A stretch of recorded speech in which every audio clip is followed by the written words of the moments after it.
Shit, man, I stay fit, man. You did? Yes, sir. And it's not tucked in. This is tucked in. Yeah, today, March 1st, 2025. Y'all gotta stop capping on me, man. The only reason I look overweight in that picture is because I had on like 3. Errol Spence has started preparing for his rematch with Terence Crawford, as he recently shared on social media. The fight has been surrounded by heavy speculation, especially after the recent controversy between the two. The former welterweight champions have dominated headlines in recent weeks, largely sparked by Terence "Bud" Crawford questioning Errol Spence's Hall of Fame credentials. Man, we working, man. We working. You know what I'm saying? He ain't wake me up from a run. Nah, bro. Nah. Hey, going on vacation, not bringing your running shoes, is like going on a dinner date and not bringing your wallet, man. Oh, man. God damn, man. We went, man. We went up, man. And we Errol Spence took Crawford's comments personally and called him out for a rematch. Crawford, meanwhile, hasn't shown much interest, with his focus seemingly locked on Canelo Alvarez. Still, in today's boxing landscape, where Saudi boxing power broker His Excellency Turkey, Alaushik makes the big fights almost anything can happen. And a Crawford-Spence rematch is exactly the kind of fight Alaushik would likely push for. There have even been rumors that Turkey Alaushik is considering staging their rematch out of nowhere as a co-main event on the Canelo Alvarez vs. William Skull card. Regardless, Crawford's comments have reignited a rivalry that ended in one of the most one-sided beatdowns in recent boxing history.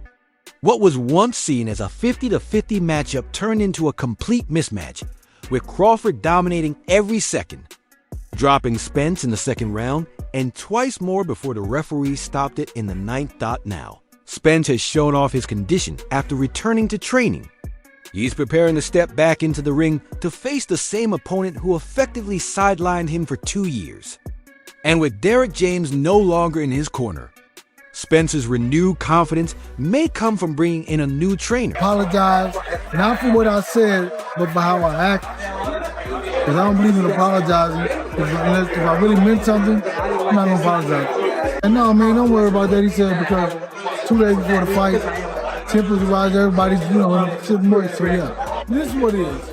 When you hear people talk about you, and then when you have fun, I don't know anything about it. I don't know anything about it. I don't know nothing. Not even a hint of maybe going to the rematch of 154. Oh, I mean that part. I mean, I'm sure they already signed that or whatever. But I don't know anything about that either. Mm-hmm. But I just know what they talk about. You'll see him. From the very beginning, Derek James and Errol Spence were inseparable. When the former BWA, a Trainer of the Year, spoke, Spence listened. Together, they enjoyed a long unified run at 147 pounds and were just one win away from becoming undisputed. Their loss to Terence Crawford in July 2023 was initially seen as a minor setback, but it turned out to be much more.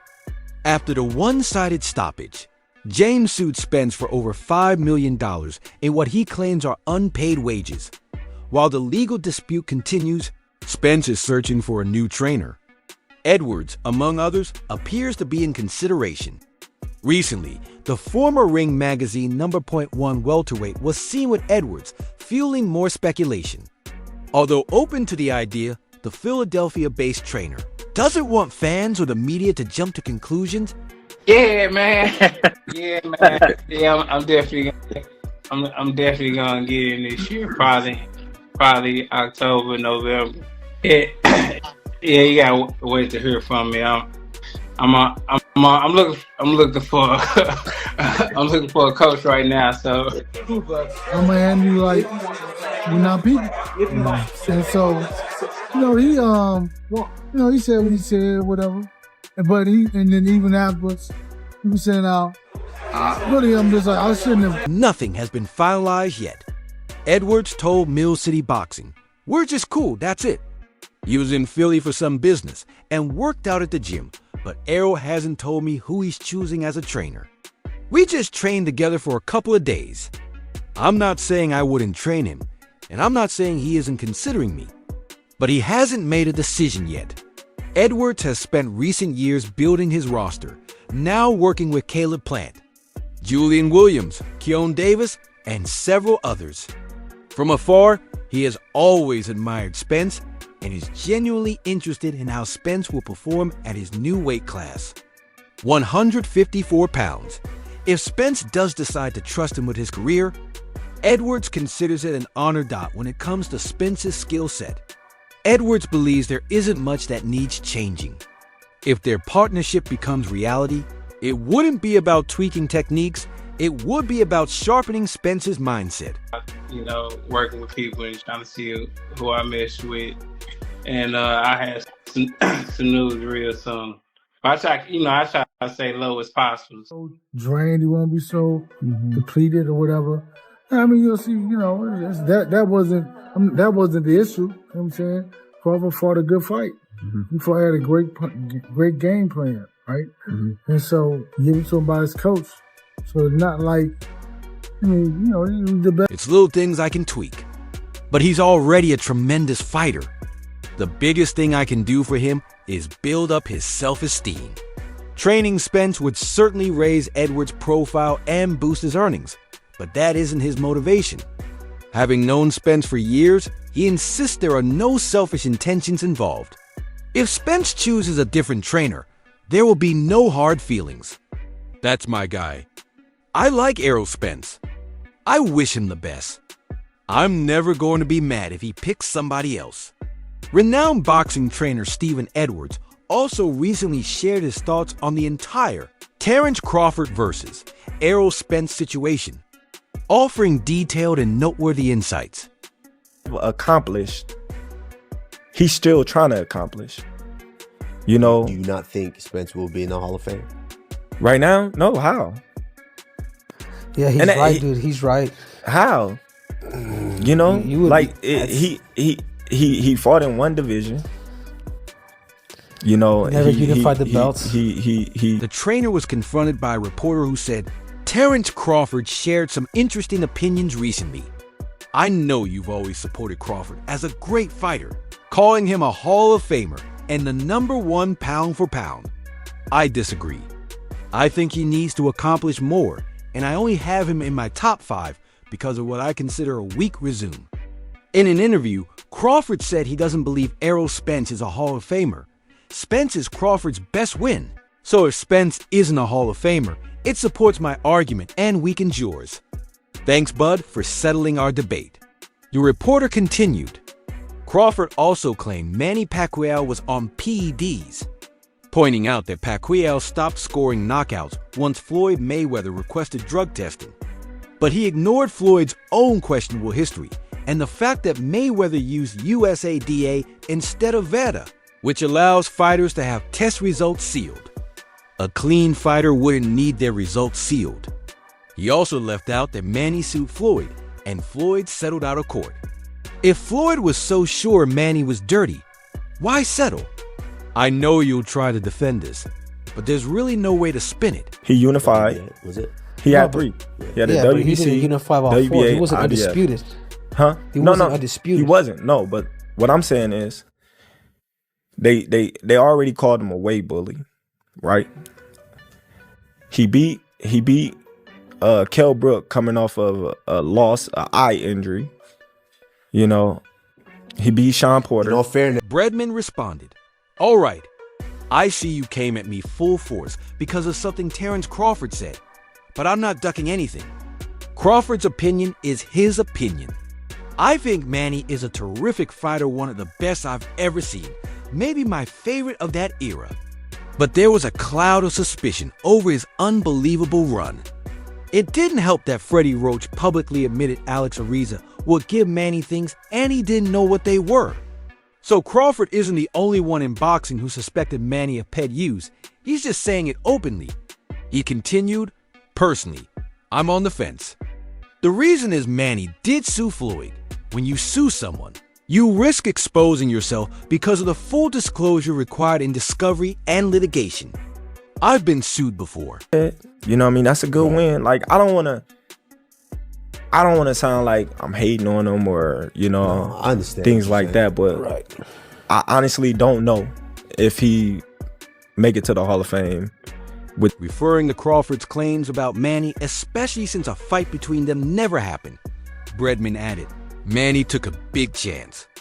If he was dirty and the case went to trial, all kinds of things could have come out through old test samples, bank records, and more. That made me hesitate before labeling Manny Pacquiao a dirty fighter. He continued, now you're bringing up the brothers comment. I didn't miss that. You guys have a way of slipping that in, and I really don't know what you're expecting to get from me with it. Interview states that, Errol Spence right now at this moment in time with the accolades that he has probably won't go to the Hall of Fame. You were talking about devaluing your opponents. What do you think about that comment? Oh man. Does he deserve to be in the Hall of Fame with the accolades he has now, first of all? He then shifted focus to Errol Spence, who could soon join his stable. Now, let's talk about Errol Spence. You're right. You're probably one of the people upset that I have Terence Crawford as the number 1 pound for pound fighter. You think my view is invalid because Crawford says Spence isn't a Hall of Famer, even though Spence is his best win. You have a point, but it's not that simple. Let me be clear. While Crawford may be indirectly downplaying his best win, his opinion isn't the final word. Crawford doesn't decide who gets into the Hall of Fame. Just because he thinks he's the best fighter ever doesn't make it true. Of Terence Crawford's status in boxing. I get a lot of flack when I say he's the number 1 pound for pound fighter in the world and he's a Hall of Famer. And people always come at me and they say, damn man, he don't have no resume. And I'm like, bro, he's special. There's a writer here in Philadelphia by the name of George Hansen. And around 2011, 2012, we was talking. And this guy's a pretty knowledgeable guy about boxing. And he was saying to me that if Crawford said he was the best fighter ever, people will call him delusional. But because his opinion on Spence fits a narrative boxing fans like, it gets attention. Here's where I stand on Crawford's resume and Spence's Hall of Fame credentials. I think Crawford has a solid, though not great, resume. He may not have many pound for pound or Hall of Fame names on it, but he has faced several ring-rated fighters and former world champions, which is another way to measure a resume. Crawford has been consistent for a decade with no controversial results. In my opinion, the Madrim result was not controversial. Adrian Broner, and there was another fighter, was the future and whatever. And I said, man, there's a guy named Terence Crawford that's better than Broner and whoever else he was talking about. But let me just say Broner. Broner was the more popular guy at the time. And he hadn't heard of Terence Crawford. Whenever he see me, he'll be like, damn, bro, you called that, man. My God. Who, Broner? Yeah. No, I wasn't saying that. Edwards continued saying Crawford avoided some opportunities in his career. While I don't give him credit for the fighters he missed, I also don't hold it against him as harshly as I would someone who actively ducks available threats. Crawford has no obvious ducks. Some might say he could have faced Boots Ennis or Virgil Ortiz, but I don't see that as a true duck. Regarding the Crawford-Pacquiao fight that never happened, Crawford never faced Manny while they were both at top rank. Manny was elsewhere, and I can't blame Crawford for that. He also didn't fight Danny Garcia or Keith Thurman, who were with PBC, but he did face Sean Porter and Errol Spence. I don't blame him there either, because the PBC welterweights faced each other first before Crawford entered the unofficial tournament. Top Rank had done the same years earlier with Tim Bradley, Manny Pacquiao, Juan Manuel Marquez, Brandon Rios, and Mike Alvarado mixing and matching fights. That's just the business of boxing, and I can't fault Crawford for it. Still, I won't give him credit for fights he never took either. It's another guy at those weights that's actually better than him, is going to be way better than him. Watch and see. And it was Terence Crawford. So he hadn't heard of Terence Crawford like in 2011, 2012. So we having this conversation. He's like, damn, like you called that. I had seen like some video of Crawford and I got cool with Red and Bomac. I'm like, damn, this dude's the real deal. So fast forward, I always get a lot of flack for my... He acknowledged Crawford as a Hall of Famer, but questioned whether he's at the level of Floyd or Pacquiao yet. Crawford stopped both Spence and Porter, and in my view, Spence proved himself as the best welterweight of that PBC cohort. I believe Crawford is a legitimate great fighter and a first-ballot Hall of Famer. He won his super fights, captured titles from 135 to 154 pounds, unified 2 divisions, became ring champion in 3 divisions, and remains undefeated in title fights. His Hall of Fame credentials are clear. Now, it's a matter of determining his tier of greatness. I don't rank him above legends like Leonard or Mayweather, but his career is ongoing, so we'll see where his next fights take him. Turning to Spence, Edwards compared his career to other fighters. As for Spence, he's had an excellent career. But the question is he a Hall of Famer? Let's examine the top welterweights since 1980, see who made the Hall of Fame and who didn't, and compare them to Spence. So, you're right. I can't even deny it. Crawford did devalue his best win by saying Errol Spence is not a Hall of Famer. I'm not going to say I wish he didn't say it, because he could say whatever he wants and that's his opinion. But it is kind of weird that I've always thought Crawford was a great fighter. I've always thought he was a Hall of Famer for the last few years. And obviously Errol Spence is his best win. And for him to come out and say that his best win is not a Hall of Famer. Since 1980, Carlos Palomino, Pepino Cuevas, Roberto Duran, Wilfredo Benitez, Sugar Ray Leonard, Tommy Hearns, Donald Curry, Buddy McGirt, Pernell Whitaker, Felix Trinidad, Oscar De La Hoya, Shane Mosley, Tim Bradley, Floyd Mayweather, Nigo Cotto, and Manny Pacquiao have been inducted into the Hall of Fame.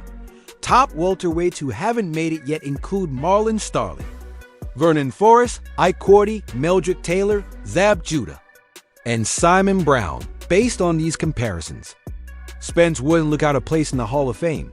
Clearly, Leonard, Duran, Hearns, Mayweather, Trinidad, De La Hoya, Whitaker, and Pacquiao occupy a special tier. The next tier includes Cotto, Benitez, and Mosley, followed by fighters like Curry, Cuevas, Bradley, and Palomino. In my opinion, Spence surpasses Cuevas and Palomino and comes close to matching Curry, Bradley, and Mosley. Give me shit about his resume. I have friends call me up like, see, I told you overrating him. Even he say Earl is not that. And I'm like, damn, I guess I got to keep my mouth shut, because if he say it, he is devaluing his best win. Listen, Terence Crawford is a smart guy. He's very successful. He made a lot of money. And he don't have to agree with me, but I just think that fighters should not put... It's difficult to fully assess Benitez and Cotto since they accomplished more in other weight classes, while Errol has spent his entire career at welterweight. I also believe Errol did more than Vernon Forrest, whose resume outside of Shane Mosley is thin. We also have to remember Sean Porter is on the ballot, and Errol beat him head dash to dash head dot as I analyze this. I'm trying to be forensic and above all, objective. Errol was a champion for 6 years and reached what I believe was number 4 pound for pound. He unified 3 belts and notched wins over Kell Brook, Sean Porter, Danny Garcia, and Mikey Garcia. I think Errol has a legitimate Hall of Fame claim. You may not be a first ballot Hall of Famer, but his case is reasonable when considering all the details. To conclude, he noted the natural factors that have complicated Spence's Hall of Fame argument. Personally, I don't want to crown myself a historian, but I know a lot about the history of boxing. And Errol Spence has a very, very reasonable chance to get into the Hall of Fame. He unified 3 belts. He was champion for 6 years. He made it to top 4 or 5 pound for pound, which is an accomplishment. There are factors both for and against Errol. On the positive side, he unified 3 belts, reached a high pound for pound ranking, and defeated Porter, Brook, and both Garcias. Sean Porter's Hall of Fame nomination helps his case, as Errol beat him head-to-head. Tim Bradley's induction also works in his favor, since Errol is comparable to Bradley in skill and accomplishments. Finally, there's Terence Crawford. If Crawford continues to rack up big wins and Spence's only loss remains to Crawford, then Danny Garcia and Sean Porter. He's an Olympian, and he only lost to one fighter, which was a great fighter. I don't know if he's a first ballot Hall of Famer, like as soon as he gets on the ballot, like the Mayweather, Pacquiao, those kind of guys. But he has a reasonable shot to get in. If you look at the best welterweights over the last 40 years. What works against Errol is how decisively he lost to Crawford. Other factors include that fighters like Ike Cordy, Marlon Starling, and Simon Brown aren't in the Hall of Fame. Some media voters may see Cordy, Brown, and Starling as comparable to Errol. And if they aren't inducted, then he shouldn't be either. After analyzing everything, I believe Errol has a strong chance of being inducted once he's eligible. For the latest updates on news, moments, events, and action in boxing, stay connected by subscribing to our YouTube channel and turning on notifications for content like this. Until next time, peace.